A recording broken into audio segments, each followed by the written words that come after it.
So back to G, trying to get to D chord, trying to get finger 2 to come down here in between these two fingers. That's hard for some people, but it's just muscle memory. So, and I say to all my students, leave these two fingers here where they are. Like, leave them on the bottom so you're anchored. And don't have them like this, and don't have them like that, and don't let them sit like that. Straight, knuckles nice and straight. And then we can sit here and try to get finger 2 to try to land straight on the bottom. You can see how straight my knuckle is. And I let it hang down a bit on the bottom string because there's no string there to interfere. That way it doesn't touch string 2. So I get this kind of motion from G all the way to the top and then back down to the bottom. And once my finger can start to get that, it's just a muscle memory training thing with you and your mind and teaching your hand. Then I say, okay, leave 2 there and try to bring, or leave 2 down here and try to bring finger 1 to jump over 4 and land on 3 for a couple times, maybe 5 times. And don't do this.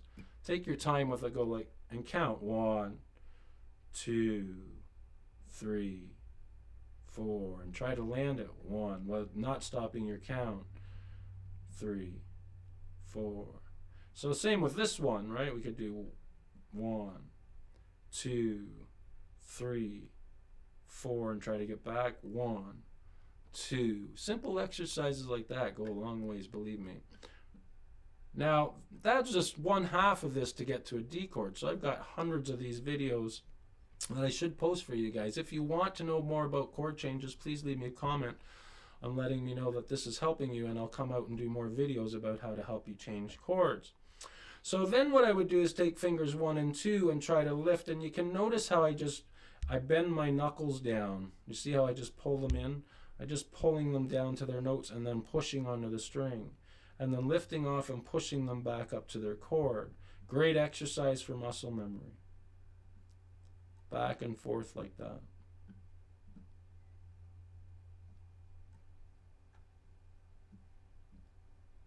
And then once we get that going, now we have one more thing to do. We have to try to lift our pinky off while those are going down.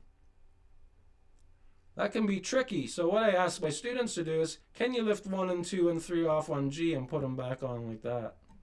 You might just get that one, and this one will stay, that one will stay. All kinds of things will happen, but if you do it a few times, all of a sudden they all start working. You can see that if I'm not thinking about it, I can't even do it. And I've been playing forever, but just trying to lift.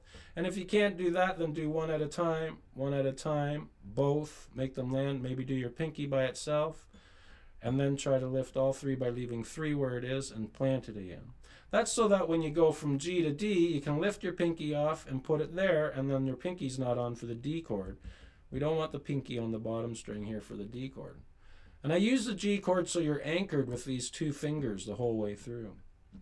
So that's a great way to get from G to D. I really like that plan.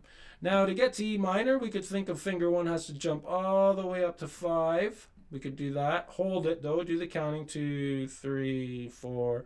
1, 3, 4. Now let's see if we can get finger 2 to go up to 3, or up to string 4 for E minor. And then we can do this sort of thing, but using the counting method. Don't rush your fingers.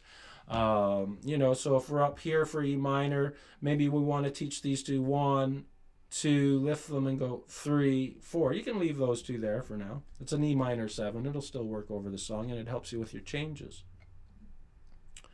Like that. So E minor, sorry, I went to C add 9 there. But E minor, more like that. Now the last final chord change, which is a bit tough. So if we think about E minor, we want to get to C. If we're using finger 1 and 2 on E minor, not so bad, because we could get fingers. If I'm strumming through Wagon Wheel or whatever song it is, and I get to here, I don't really need those 2 down there for this song, so I would learn to take them off when I change from there to my E minor. Then you could focus on keeping finger 2 ready over string 5 for a bit. And maybe just try changing that like that. And then we can see that finger 1 has to get all the way down to string 2, fret 1.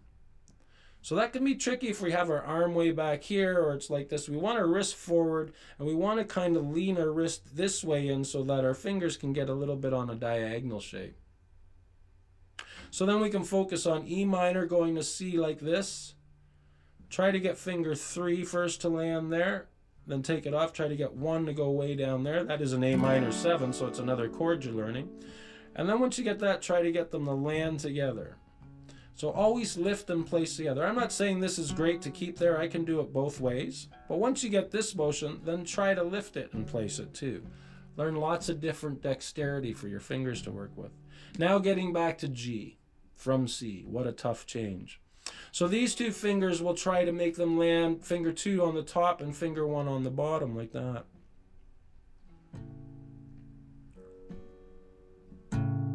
So we get that. We can start like that. Well, if we're in C, we start like this. And then try to get 1, 2 to go to the top string while 1 goes to string 5, fret 2. And try to drag these guys down close to the bottom 2 strings so eventually they'll land. So you get that, 2, 3, 4, 1, 2, 3, 4, and 1, 2, 3, 4, and 1, 2. Now you see 3 and 4 already there, right? So maybe you guys count a little slower, like 1, 2, 3, and think about your change while you're counting. So you got to be thinking 1 and 2 have to get to the top. 4 and 1, 2, 3, 4, and back. And then you can try to incorporate the song with my play along video, which is at my channel.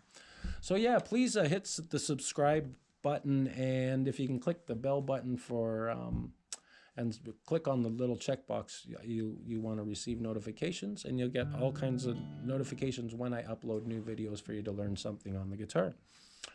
And so yeah, trying to get through the song now with the strum is tough, but you maybe just want to do down strums. 2, 3, 4, 1. Get good at that first. 3, 4, 1, 2, 3, 4. And always thinking ahead. So right now I'm thinking about G, 4, and G. Now I'm thinking about D, 3.